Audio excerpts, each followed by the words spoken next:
Hello students. आज की video में आज हम 50+ क्वेश्चंस करने वाले हैं वन लाइनर। तो चलिए शुरू करते हैं। अशोक के द्वितीय शिलालेख में उल्लेख नहीं है सातवाहन का। खारवेल के विषय में जानकारी का स्रोत है हाथी गुम्फा का अभिलेख।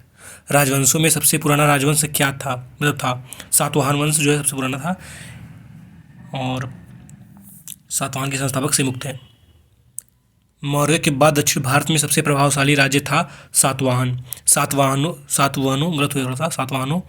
की राजधानी अवस्थित थी अमरावती। कनिष्क के सारनाथ बौद्ध प्रतिमा अभिलेख की तिथि है 81 ईस्वी सन। बुद्ध का किसके सिक्कों पर अंकन हुआ है? कनिष्क के सिक्कों पर अंकन हुआ है। शुद्ध सोने के सिक्के भी, मतलब कि सोने के सिक्के कनिष्क ने भी चलवाए थे।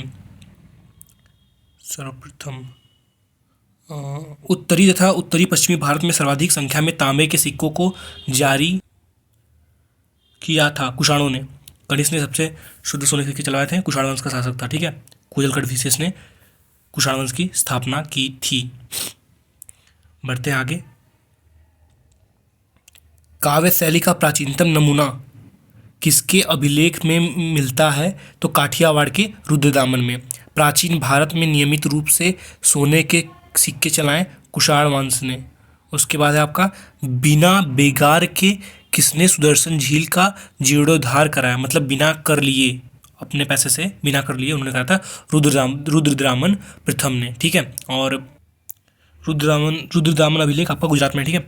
बिना बेगार के सुदर्शन झील का जीर्णोद्धार करा था। सेम क्वेश्चन रिपीट कर गया। तो प्राचीन भारत के साहित्यिक इतिहास में पाणिनि और पतंजलि ख्याति प्राप्त नाम है। किस राजवंश के समय में वे फले फूले, मतलब थे सुंग वंश के राजवंश में, ठीक है। 77 वर्ष बाद फिर सही सुमेलन है। तो सूची 1 में डिमेट्रियस है, मतलब कि ये जो है ना सही सही मिला के दिया, आपको मिलाना नहीं है, ठीक है। डिमेट्रियस जो था आपका वो हिंदू यूनानी था। 1 मिनट बता रहा हूँ मैं। कलर, ठीक है, ये करते हैं। हिंदू यूनानी था। फिर रुद्रदामन जो था आपका शक वंश का था, और गोंडोफर्नीज आपका पल्लव वंश का था, और विम कुषाण वंश का था आपका। इसके बाद हम देखते हैं प्राचीन भारत पर विदेशी आक्रमण, इनसे संबंधित प्रश्नों को। तो इसमें क्या है आपका, सबसे पहले तो देखेंगे हम लोग कि हमारे देश को इंडिया संबोधित करने वाले थे यूनानी। इन्होंने सबसे पहले भारत को इंडिया के नाम से संबोधित किया था। फिर है वह हिंद यवन शासक जिसने शीशे के सिक्के जारी किए थे, तो स्ट्रैटो सेकंड ने जारी किए थे। वह शासक जिसको सर्वप्रथम सोने के सिक्के जारी करने का श्रेय दिया जाता है विम कडफिस। उसके पश्चात आपका उस वीर भारतीय राजा का नाम जिसे सिकंदर ने झीलम के तट पर पराजित किया था पोरस बोलते हैं। हाइडस पीच की लड़ाई हुई थी, मतलब वितस्ता, मतलब कि उसका नाम झेलम है, संस्कृत में बोलते हैं वितिस्ता। और उसके बाद पोरस, मतलब कि वो लोग बोलते थे हाइडस पीच। तो ये आपका 326 ईसा पूर्व में आपका लड़ा गया था। तत्पश्चात देखेंगे हम लोग इसमें आपका अगला क्वेश्चन, युद्ध भूमि में बड़ी संख्या में सैनिकों के मारे जाने अथवा आहत हो जाने के बाद किस भारतीय गढ़ अथवा राज्य की स्त्रियों ने सिकंदर के विरुद्ध शस्त्र धारण किया था? तो मसग के रहवासियों ने किया था। फिर आपका संगम युग से संबंधित चेर चोल पांड्य से संबंधित प्रश्न कुछ महत्वपूर्ण देखते हैं, वन लाइनर में है। ये आपके सभी कम्पिटिटिव एग्जाम्स के लिए काफ़ी इंपॉर्टेंस रखते हैं। अगर आप इन्हें डायरेक्ट याद करते हैं तो आपको ऑप्शंस भी, मतलब देखेंगे तो आपको सीधे दिमाग में क्लिक करेगा कि कौन सा आंसर सही होगा, अगर आप इस तरीके से चीज़ों को याद करते हैं तो। इसमें आपको मैंने 4 ऑप्शन इसलिए नहीं रखे हैं, ठीक है। डायरेक्ट रहेगा तो आपको सीधे अगर याद होता है ये, तो ऑप्शंस देखने पर भी आपको कन्फ्यूजन नहीं होगा और आप आराम से इसको टिक कर पाएंगे। किसी भी एग्जाम्स के लिए इंपॉर्टेंस रखता है ये। फिर आप देखेंगे संगम ग्रंथ तोलकाप्पियम किस विषय पर आधारित है? तो ये व्याकरण पर आधारित है। संगम की 2-3 बैठकें हुई थी, ऐसे 3 हुई थी आई थिंक, और तोलकाप्पियम द्वितीय संगम में हुआ था आपका ये। और फिर है वह तमिल ग्रंथ जिसे लघु वेद की संज्ञा दी गई है, वो है आपका कुराल। फिर आता है सिलप्पाधिकारम का लेखक था, तो इलंगो ने लिखा था उसे। तृतीय संगम हुआ था मदुरई में हुआ था। इसके बाद आपका दक्षिण भारत का इतिहास से संबंधित कुछ प्रश्न देखेंगे हम लोग फटाफट से। नटराज की प्रसिद्ध कांस्य मूर्ति एक उत्कृष्ट उदाहरण है, तो ये आपका देखेंगे हम लोग चोल वंश से संबंधित है, चोल कला से। तो पश्चात उसके बाद है नेक्स्ट वह राजवंश जो अपने 2 बार रिपीट कर दिया, अपने शासनकाल में ही अपना उत्तराधिकारी घोषित कर देते थे, तो वो है आपका चोल। वह दक्षिण भारतीय राज्य जो अपनी नौसैनिक शक्ति हेतु प्रसिद्ध था, तो वो था चोल डायनेस्टी। चोलगंगम नामक वृहद कृत्रिम झील बनवाने का श्रेय दिया जाता है राजेंद्र को। उसके बाद आपके ऐसे राजेंद्र नाम के 2-3 राजा थे, राजेंद्र फर्स्ट, राजेंद्र सेकेंड और एक राजेंद्र था, ठीक है। और फिर आपका इन्होंने कई उपाधियाँ भी ली थी, मुझे अभी सही से देखते हैं, सही से याद नहीं आ रहा है, ठीक है।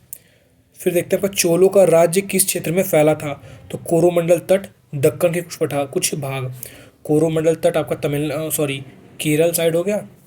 मिनट, कोरोमंडल तट पूछ रहा है आपसे,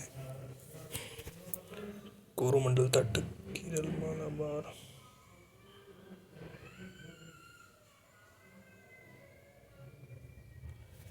आपका कोरोमंडल तट है आपका इधर तमिलनाडु साइड में ना,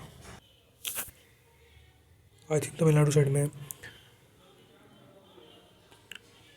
चोल शासकों के शासनकाल में वारियम उद्यान प्रशासन का कार्य देखता था टोट्टा वारियम। चालुक्यों की राजधानी थी वातापी। चोल राजाओं के स्नानागार एवं भोजनालय का प्रबंध देखते थे स्त्रियां तथा पुरुष दोनों। चोल शासक का नाम बताइए जिसने श्रीलंका के उत्तरी भाग पर विजय प्राप्त की, वो था आपका राजराज प्रथम।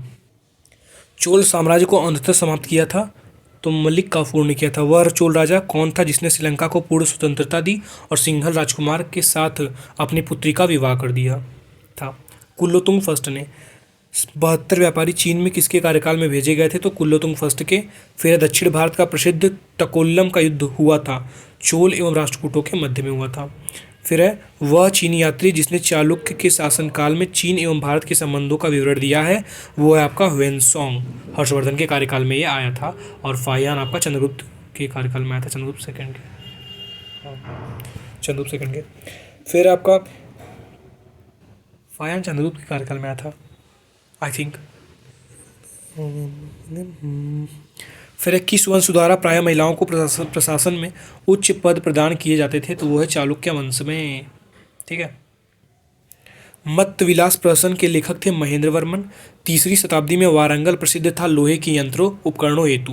संस्कृत के कवि और नाटककार कालिदास का उल्लेख हुआ है पुलकेशिन द्वितीय के ऐहोल अभिलेख में। ये आपके 50+ क्वेश्चंस हैं। एक चालुक्य अभिलेख की तिथि अंकन में शक संवत का वर्ष 556 दिया हुआ है। इसका तुल्य वर्ष है 634 ईस्वी।